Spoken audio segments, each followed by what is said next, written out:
Hey, I'm Jack Wilson. Though around here, most folks just call me the broadcast guy.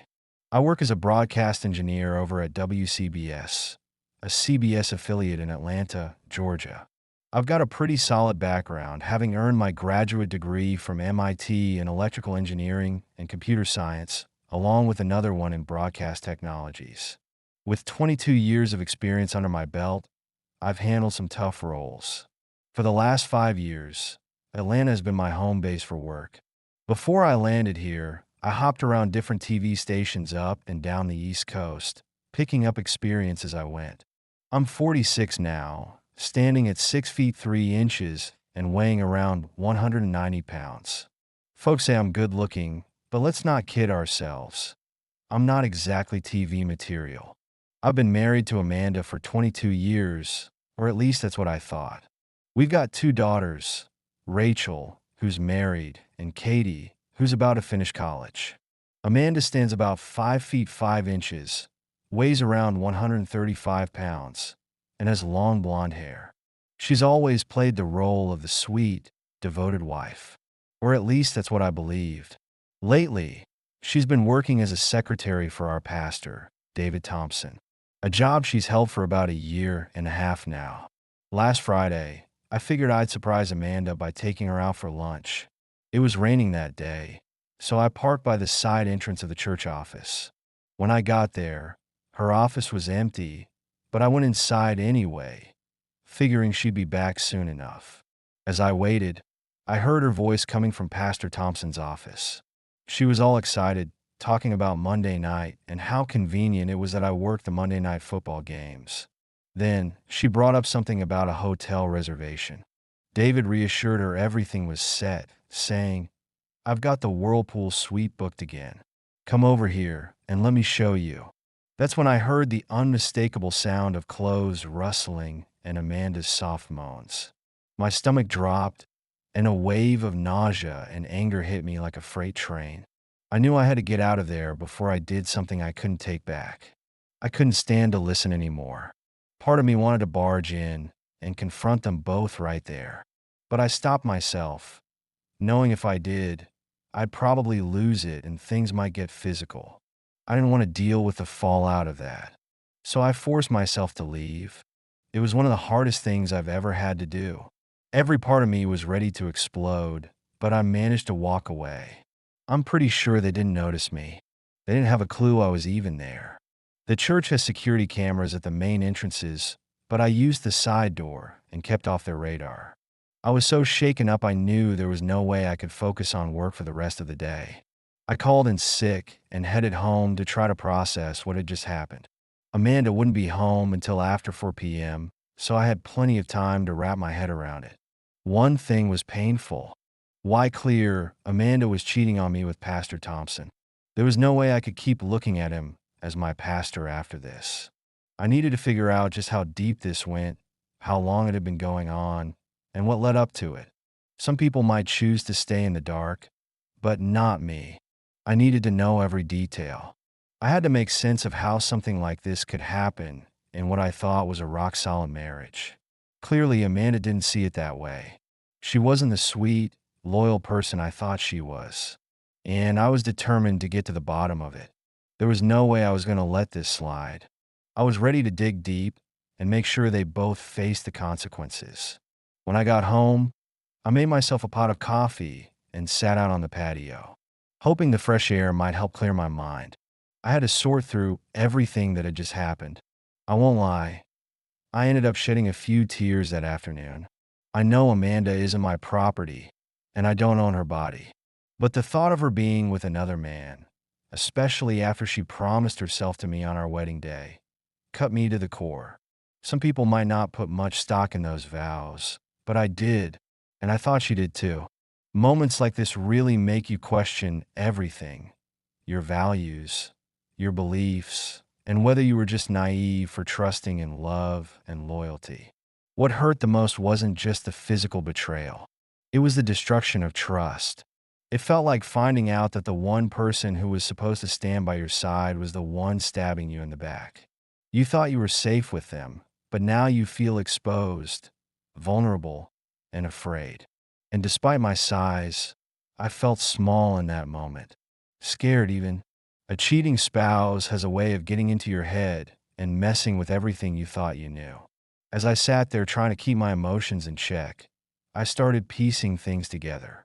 There were moments in the past that had raised questions, but I brushed them aside because I trusted Amanda.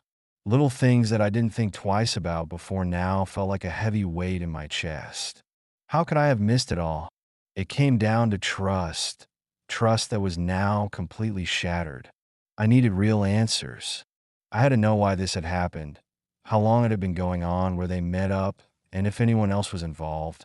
That trust was broken, and I was determined to find out every last detail. By 3 p.m., I knew I couldn't face Amanda just yet.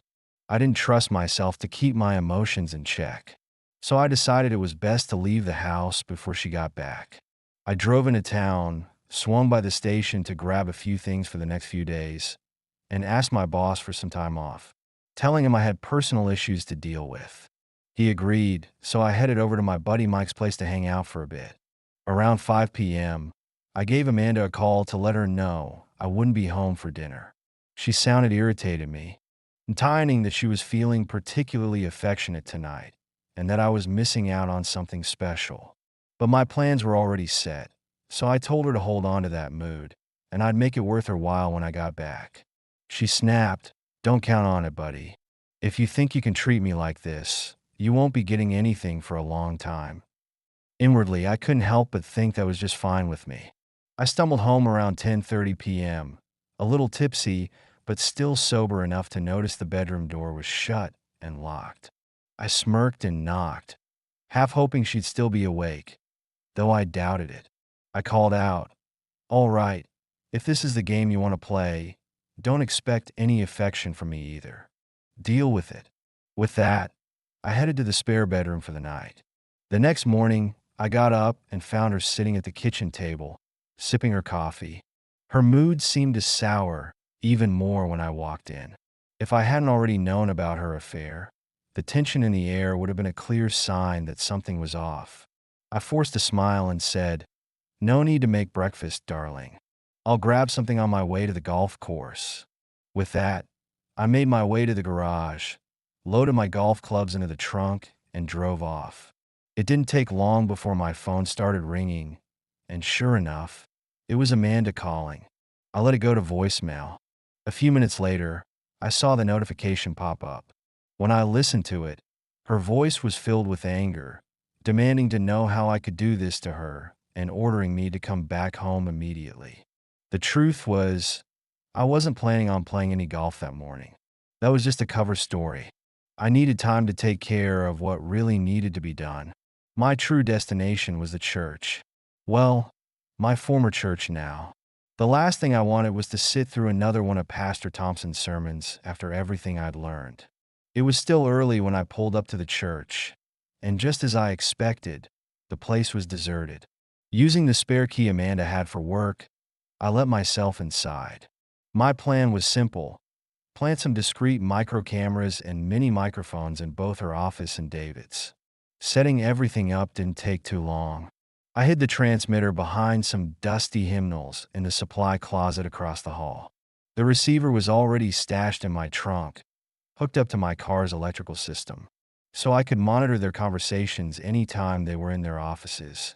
I didn't really expect them to get too comfortable at the church, but I figured a few days of eavesdropping would give me something useful. Once I was sure everything was running smoothly, I started searching through Amanda's desk. Nothing obvious jumped out at me. What did catch my eye, though, was a big asterisk on her calendar for Monday, just like I'd overheard on Friday. I made a mental note to be ready for whatever was planned for that day. Next, I moved on to David's office.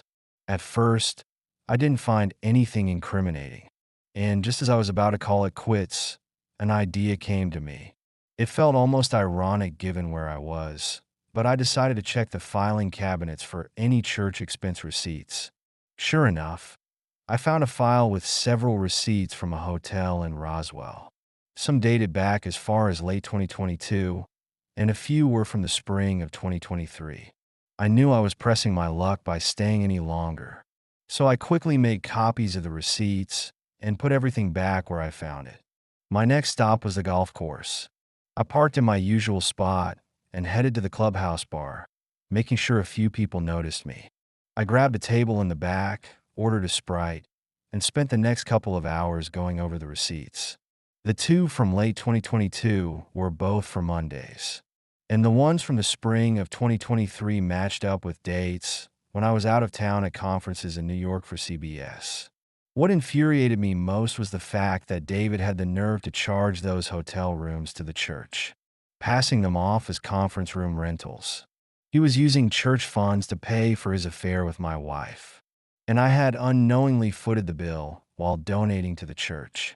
That ended right then, and there, no more money from me. Their day of reckoning was coming, and I just needed a little more evidence to make sure their downfall was complete. I was certain this affair had been going on for nearly a year, maybe longer, which lined up with the uneasy feelings I'd had for quite a while. My gut was telling me David had been seeing her even before she started working for him. Amanda had a good job as a receptionist at Telfer Corporation, but she jumped at the chance to work at the church. It's so close to home, and I'll be working for the church. What could be better? She'd said. Plus, the pay is almost the same as what I was making at Telfer. How can I pass this up? On the surface, it sounded perfect, closer to home, a job at the church, and almost the same salary. But now it was clear she was more interested in the perks that came with it. I couldn't believe how blind I'd been. It made me furious, but it also made me sick to my stomach to think that the woman I loved could betray me like this. I was determined to make them both pay for it. Deciding it was time to dig a little deeper, I headed back to my car and hooked up my iPad to the receiver frequency. After scrolling through a few minutes of data, I caught David entering his office. He picked up the phone and started talking. I kicked myself for not bugging his phone, but I had to settle for hearing his side of the conversation. Yes, Amanda, I'm at the church. I came right after you called. Why don't you tell me what's bothering you? I heard him say. Has he ever acted like this before? I see. What do you think set him off? Then he asked, do you think he's suspicious of anything, Amanda? And finally, with a low, GH. All right, well, you can get back at him on Monday night. Just as I was about to shut down the transmission, I caught David mumbling something under his breath. Barely audible, but I managed to make it out. I made sure to save that snippet, knowing it might come in handy later. After shutting everything down, I drove back home. The air had a bit of a chill to it, so I decided to mow the lawn and tackle some chores in the basement to keep myself busy and distracted. When I finally walked into the house, the tension hit me like a wall. But Amanda barely acknowledged me during dinner. I kept my distance, letting the silence hang between us while she kept glancing at me, clearly waiting for me to break it. Eventually, she couldn't take it anymore and asked what was going on with me, why I was acting so different. I reminded her that she had locked me out of the bedroom the night before, and pointed out that I rarely went out with my friends, but the one time I did, she threw a fit and made threats. I told her this mess was on her, not me. Frustrated, she snapped and cursed, pretty uncharacteristic for someone who liked to play the part of a devout Christian. It was obvious she felt guilty, though she tried hard to cover it up. After a minute, she pulled herself together and stormed off. I couldn't help but think when the truth finally came out, she'd crumble under the weight of it. Later that evening, she wandered into the family room where I was watching TV, her eyes a little red like she'd been crying. Nothing much happened the rest of the night. When it was time for bed, I walked down the hall to the spare room and settled in. A few minutes later, there she was standing in the doorway, her eyes swollen from tears. Without even turning to face her, I asked, "What do you want?" Her voice was soft, almost pleading. "Aren't you coming to bed?" I didn't even hesitate. "Nope," I said, my tone cold. "You made it pretty clear that we're not getting close for a while, so I'll just enjoy a peaceful night's sleep on my own." She turned away, tears streaming down her face. But I couldn't find it in myself to feel any sympathy. The next morning, Sunday, she woke me up at 8 a.m., already dressed and ready for church. She asked if I wanted to go with her, but I wasn't interested. I told her I had no plans to step foot in that church. The look on her face made it clear she was beginning to realize just how far apart we were now.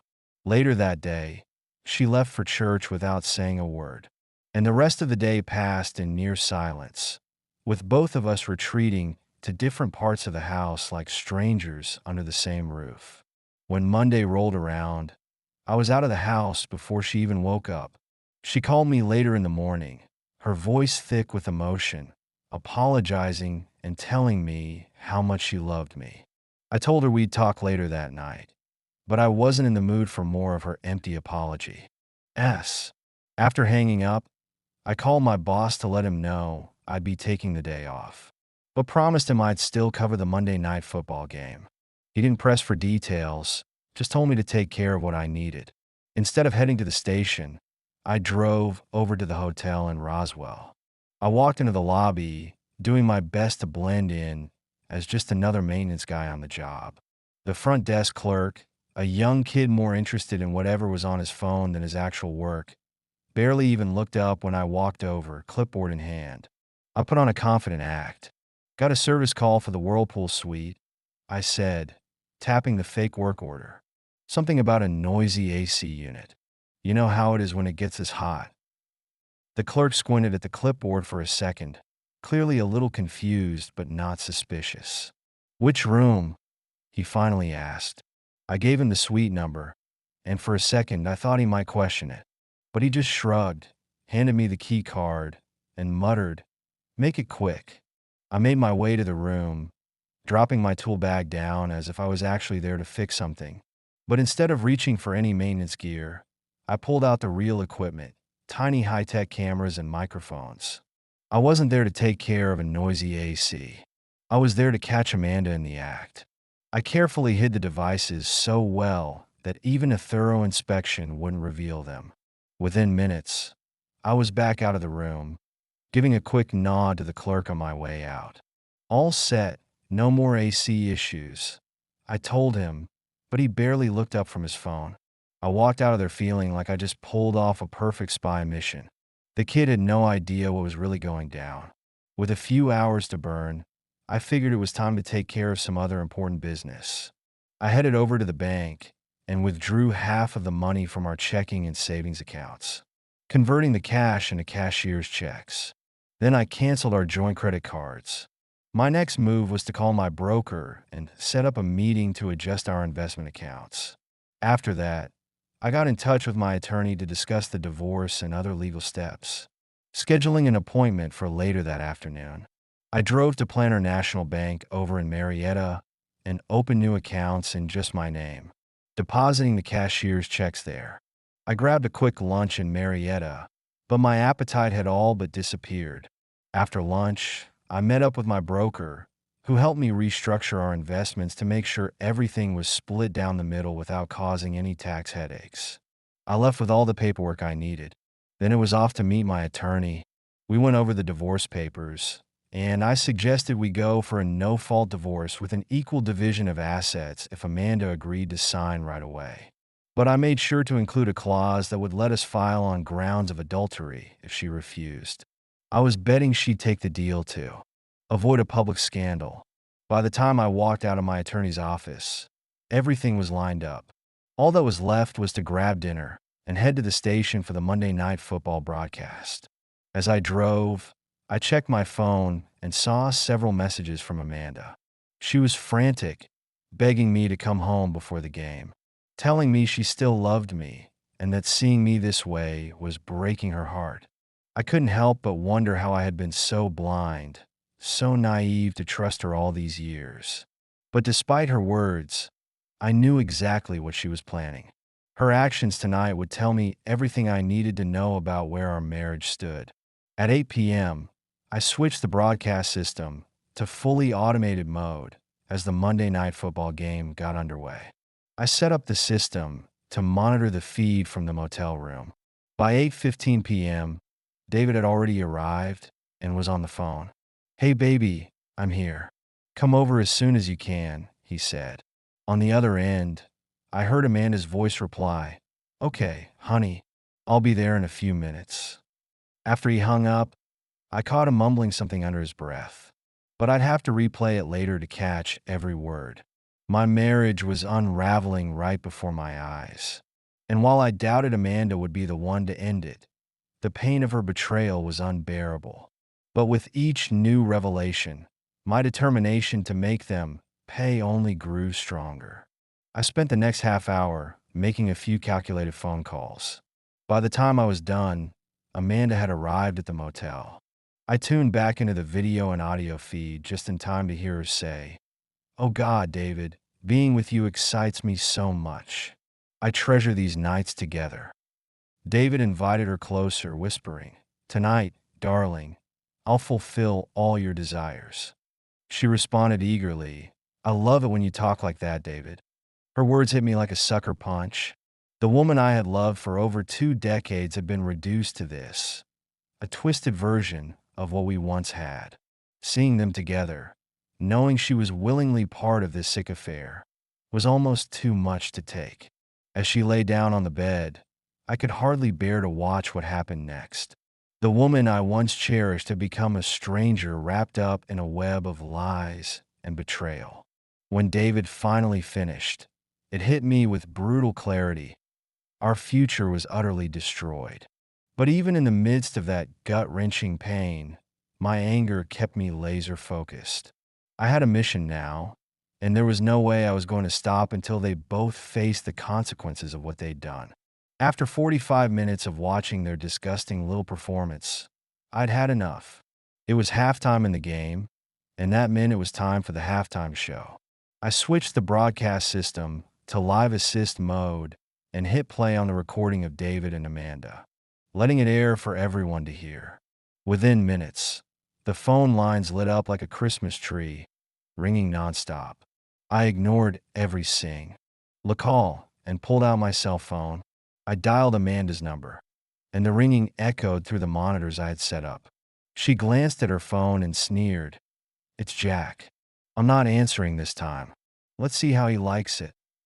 I let the call go unanswered and dialed again. This time she hesitated before saying, "I guess I should pick it up," and reached for her phone. When she answered, her voice was dripping with hostility. "Hello," she snapped, almost daring me to say something. I kept my tone cool but firm, asking where she was and what she was up to. She tried to brush me off, claiming she'd been out shopping since I hadn't called earlier, and said she was planning to grab some food before heading home.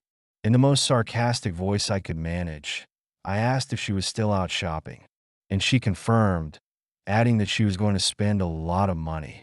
Unable to hold back my frustration, I sarcastically thanked her for being such a stellar wife. She shot back, telling me not to talk to her like that and demanding to know what my problem was. Then she hung up, her attitude as toxic as ever. But the real problem wasn't my attitude. It was the fact that she was sitting in a motel room with David, carrying on with her affair. As their little get-together started to wind down, I thought about interrupting it, but I knew she wouldn't pick up her phone again. So I decided to take a different route and called the motel directly. "Mike, it's Jack. You watching Monday Night Football?" "No." "Well, you should be. Could you do me a favor and ring the Whirlpool suite for me?"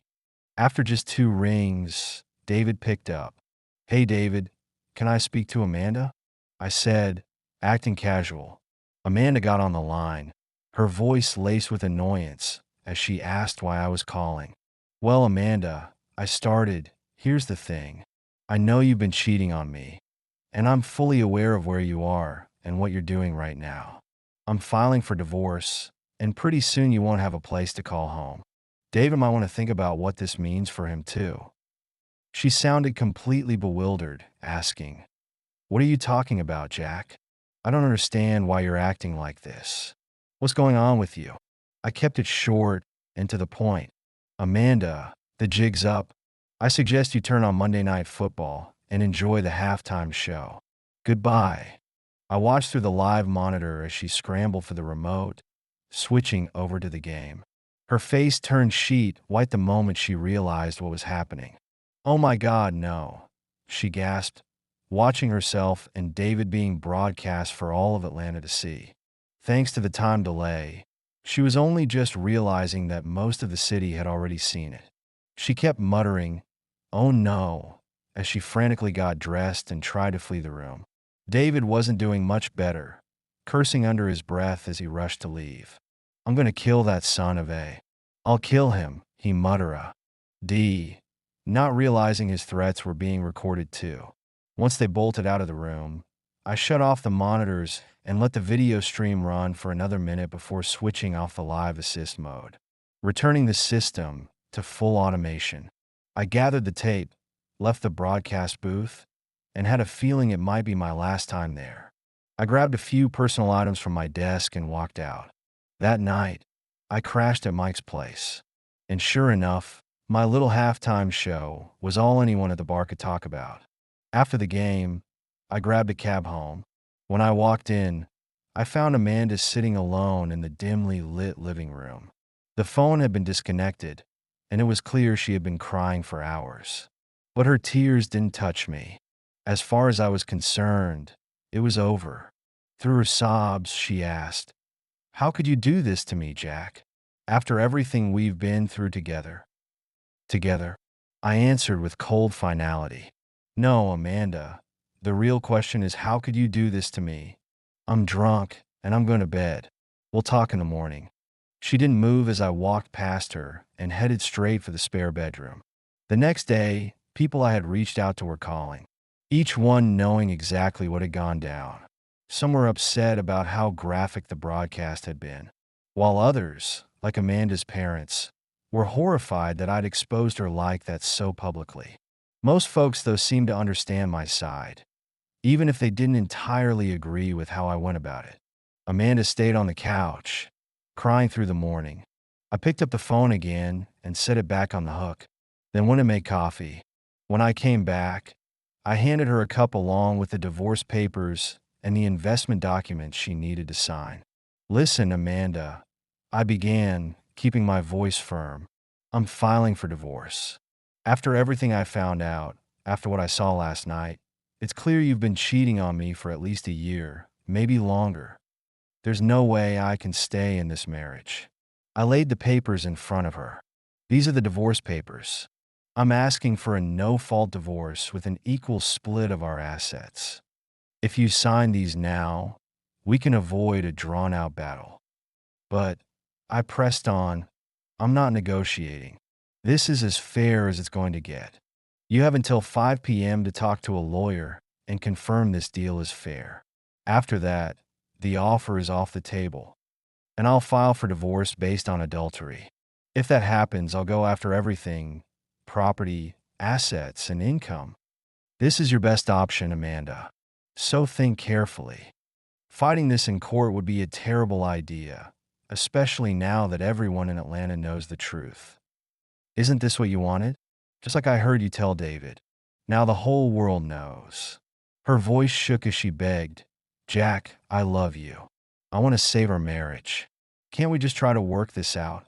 I kept my tone firm, unwavering. "Maybe. You do love me, Amanda, but that doesn't change anything. Love isn't enough anymore. Our marriage ended the day you chose him over me. You made that choice the moment your affair started. Now I suggest you get cleaned up and talk to a lawyer." Time's ticking. Later that afternoon, she came back with the signed papers, her face a mix of defeat and regret. "My lawyer says I should sign them, Jack. He agrees that your offer is fair given the situation. He thinks it's the best deal I'll get," she said, her voice trembling. "Jack, can we talk? Please, just hear me out.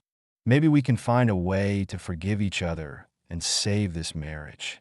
I agreed to sit down with Amanda, not because I had any hope of reconciliation, but because I needed to understand why she did what she did. I had to know if this was the first time she had betrayed me. We sat at the kitchen table, the place that had once symbolized our shared life, and now felt more like a battlefield. She started to open up, confessing that there had been no other affairs before this one. It all began right before she started working for David. She admitted she couldn't fully explain why, saying she had been happy with me, but something about David's charisma pulled her in. She talked about how he made her feel special and loved. But her explanations, her tearful apologies, they felt empty. It was as if she thought a few tears and some remorse could erase all the damage she had caused. It reminded me of a dog chewing up your favorite shoes, then looking at you with those big, sad eyes, expecting instant forgiveness. Sorry, Amanda, but life doesn't work that way. A simple apology isn't going to clean up this mess. I acknowledged that David had charisma, but I quickly shattered her illusions by playing back 2 audio clips I had saved. The first was David muttering on that first day, "That idiot better make sure her husband doesn't find out about our affair." The second clip was from the motel room just before she arrived. "I'm going to use her tonight. Tomorrow, if she gives me any trouble, I'll threaten to tell Jack. That'll keep her quiet." David's words hung in the air, the harsh reality of her situation sinking in. "So not only did you ruin our marriage, but you were completely wrong about David," I continued. "He was just using you, Amanda. There are 2 reasons we can't stay married. First, you broke our vows. I can't live with that kind of betrayal. Second, even if I wanted to try, our marriage could never be the same again. I could never make you happy after this. And no matter how much love there used to be, it's not enough to fix what you've destroyed." She sat there, tears pouring down her face, knowing everything I said was true. In the end, she signed both sets of papers. I told her I had decided to move out and give her time to find a new place to live. I doubted she could afford the house on her own, and honestly, I didn't want T. to stay there either. The agreement was simple. The house would be sold, and the profits would be split evenly, just like the rest of our assets. There were too many memories in that house, ones I needed to leave behind. I gathered up the paperwork and the bags I had packed the day before, and I walked out of the house. My first stop was at my broker's office to drop off the documents. Then I checked into a hotel for the night. The next morning, I met with my attorney to finalize the divorce papers. He assured me they would be filed with the Superior Court that same day. We also talked about my situation with the radio station and the FCC. My attorney explained that the FCC had the authority to issue civil fines, revoke broadcasting licenses, or deny renewal applications. In federal court, those found guilty of violating these regulations could face criminal fines and up to 2 years in prison. Given my circumstances, he believed jail time was unlikely. But hefty fines and the end of my broadcasting career were almost guaranteed. I have to start thinking about a new line of work. In just a few days, the weight of my actions came crashing down on me. I was hit with legal notices from the FCC, and I had to prepare for several court appearances to defend myself. The fine they slapped on me was almost a year's worth of salary, wiping out my savings completely. Worse yet, my broadcasting license was revoked, and I was barred from working in the industry for the next 2 years. But there was a small glimmer of hope. My attorney, who had watched that Monday Night Football broadcast, showed me an unexpected amount of compassion. Even though what I did was illegal, he offered me a job with responsibilities that stayed within the FCC's guidelines. I later found out he had been through his own nasty divorce recently, dealing with a manipulative ex-wife, which likely softened his view of my situation. For that, I was grateful. David confronted me once at Mike's place. He came in looking like he was ready to swing, but I grabbed his arm tight. "Listen, David, I don't ever want to hear from you again. Got it?" I said firmly. He muttered, "Fine by me," but I wasn't done. "David, I've got an audio recording of you making threats against me.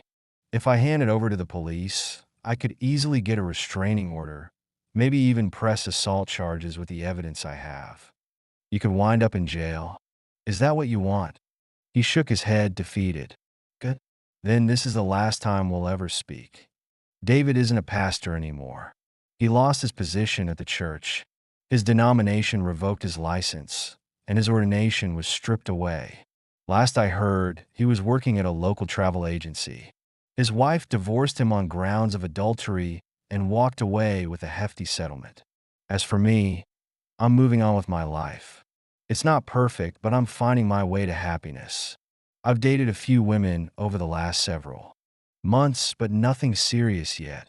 When the right woman comes along, I'll be ready to settle down again. I know it's just a matter of time, and I'm willing to put in the effort to find the right person for me. I still see Amanda from time to time.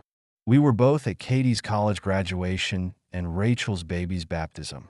I kept things polite but distant, making it clear there was no chance of rekindling anything between us. It's obvious she's not happy. She's torn up over our breakup and regrets what she did. But regret doesn't erase betrayal. The fact is, she broke our marriage, and no amount of tears can undo that. Maybe if I were a different man, I could have found it in me to forgive her. But I'm not built that way. My values are solid, and I won't compromise them. She'll have to live with the knowledge that she traded our life together for a fleeting affair with David. I was just an ordinary guy who loved her deeply, and she threw it all away. She let go of me, and in doing so, she lost her dignity. Everyone who saw that infamous halftime show during Monday Night Football knows what she did. The rumors say she gets plenty of date offers, but to her credit, she's turned them all down. It's not much of a life, but it's one she chose. I didn't do this to her. She did it to herself. And